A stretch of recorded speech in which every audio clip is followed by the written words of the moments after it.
Okay, Paul, so a couple of days to digest what was a phenomenal weekend for Mansfield Town Football Club. Yeah, it was. It's been special. I think the majority of the squad haven't recovered yet. What I mean by that is I think they've been on a constant bender for 24, 40 hours, and rightly so. They've got to be proud of themselves, and as a town, I'm just totally proud of everyone involved. We heard post-match from the likes of Adam Murray, Alan Marriott, Luke Jones, just emotionally just drained by it all. It just showed just how much it meant to them to get that.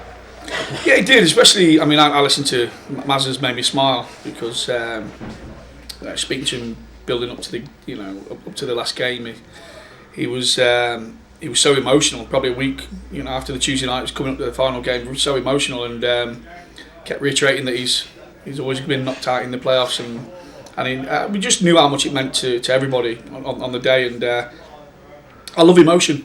I love emotion because the boys had been bottling so many things up throughout especially throughout the last month, that it was speaking to you guys, speaking to the press. It was hard to keep a lid on it really, and sometimes you have to tell a few little white lies that when the lads are calm and when they're realistically not. But I just credit fabulous days, stick in my mind forever.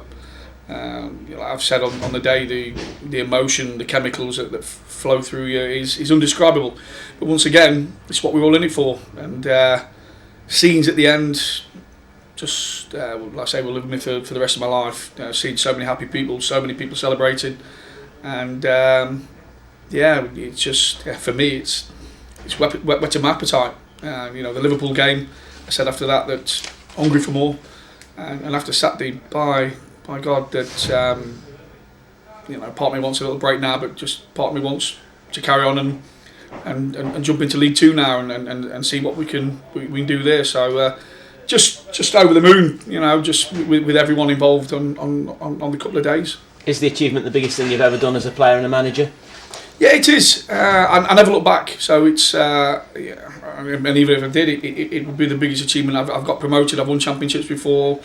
Had big games in the FA Cup, but I just think that this was a little bit special today because I knew what it meant to not just the people in the stadium, but I would have thought if we could have fitted another 5,000 or 6,000 seats in, I think we'd have filled them as well. And I just think what it means to the town. We've put the town back on the map now, and we've made a lot of people very happy. And I just think I said to a lot of them that it's a start now of a journey, and we want the journey to be good, and I want as many people to jump on board as we can. We want the same amount of people that came to see us on Saturday in with us every week next year. But to do that, we've got to push forward now as a football club. We've laid some foundations. We want to lay some even stronger ones now, and I don't want to stand still. I'm hoping the players that don't want to stand still, and I know just judging by the supporters on Saturday, they don't want to stand still. So yeah. It's amazing scenes. How much do you think you need to do during the summer to be able to compete in League Two? Well, first and foremost, I think I spoke to the chairman yesterday, and we've got a lot of players that have played League Two and above. That's a nice ingredient to start with.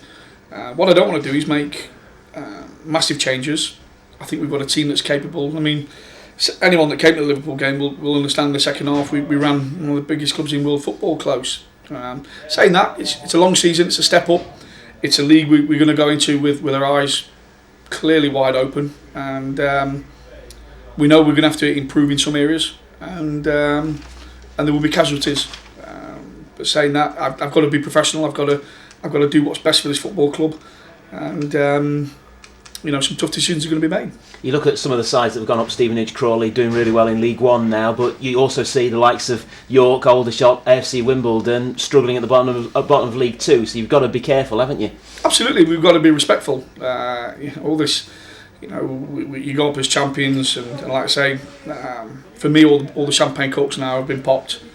We've had the 24 hours of celebrating.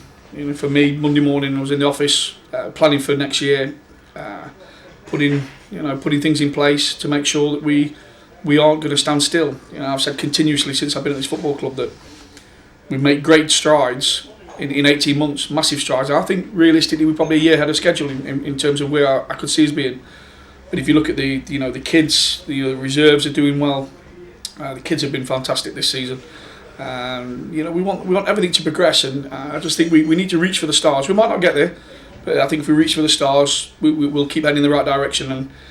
And whatever hurdles come our way, and there'll be a number coming next season, we just got to get over them. And like I say, my main focus is, as long as we're progressing, as long as we're going in the right direction, I'll be happy.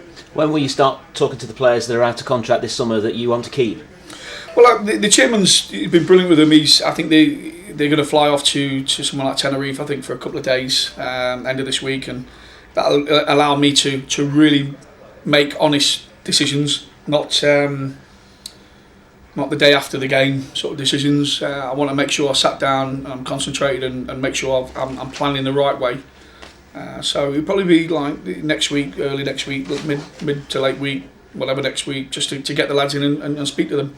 Like I say, the majority of the squad are sort of tied down with options, etc. So we've got some decisions to make on players, but like I say, that's a big decision, but it's got to be done. Just to recap it then, so how many players currently are under contract for next season? I couldn't tell you off the top of my head, to be honest, Jason. But the majority of the squad are, we've either got an option or our contract. I think there's only 3 players out of the entire squad that are actually free to leave on an actual free transfer. Does that include? I know that fans have been asking us, ask about Alan Marriott, ask about Matt Green. Where are they in this? I think the 3 players are Luke Jones, Louis Briscoe and Matt Green that are free to leave, that we haven't got sort of tied down with an option, etc. So, but we're going to sit down with those 3. Those 3 have been an integral part of our side. If I'm going to be totally honest, and I've had a chat with some of the boys, we want to keep the nucleus. We want to keep the nucleus, but we know we've got to add that little bit more quality. And I made mistakes at the beginning of this season by sort of clearing the decks and restarting and probably going against everything that my sixth sense told me. But this year I want to give these boys the opportunity. They've been absolutely tremendous throughout the season, even in the lows they've been tremendous, and give them the opportunity to stake a claim to be not just a yo-yo league player, but to be a continuous league player. And there's some of them that are really chomping at the bit. You can tell just by speaking to them. Winning the championship was brilliant, but the desire to want to be a league player, and not just be a league player, but establish yourself as a very good league player, is a massive thing to some of these players. And I'm hoping they go away, they get drunk, put the feet up, get a suntan, because pre-season's going to be harder than ever. And we want to at least, like I've said before, we can't tell where we're going to be or what we're going to do, but we're going to give ourselves the best opportunity to try and be successful next year. And being a football league club as well, it gives opportunities for development as well, because you get money for youth development that you don't get in the Blue Square Bet Prem. You've got the status of being a football league club as well. It will all help, won't it? Absolutely. Everything that comes with it is a positive. Like I say, I'm not trying to dampen anybody's enthusiasm. I want the fans to be celebrating till the first game of the next season. I want the town to be celebrating. The players, I want them to celebrate as long as possible. But they've got to understand that for me now it's over. It's we're planning next season. First thing I'll be looking for when I talk to players, and especially when players come back for pre-season, is hunger, desire. It got us through this year. It can take you a long way. Team spirit, hunger, desire. If we desire to be successful, then it gives us a chance. But like I say, we're going into a bigger league, a stronger league. With a lot of quality football clubs, and we'll go into it respectful, and we're going to give it our best shot. So when are we likely to know what your retained list is going to be? Obviously it's not going to be this week because you're going to give it a week or so. When are we likely to know? I would have thought by the middle of next week, Jason. I think I don't want to mess anybody about. I want to get sort of planning and get the base of my squad sorted ASAP.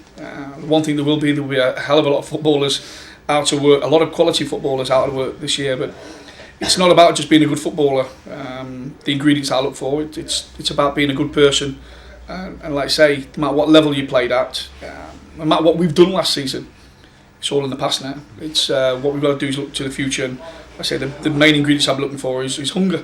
I want people that are really hungry to be successful. Not just about coming here because they get an extra £2 in the wage packet. I want people that are hungry and, like I say, I've learned a lot in 18 months. I'll continuously learn. I'll continue to make mistakes, but come the end of the day, I think I want to make. If I'm going to make mistakes, I'll make honest mistakes, and hopefully I'll get an honest group out there that, like I say, the fans can be proud of.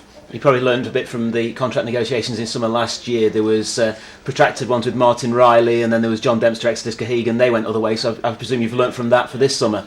Yeah, I'm still a young manager, Jason, and I'm going to make mistakes, and I don't class myself as being perfect.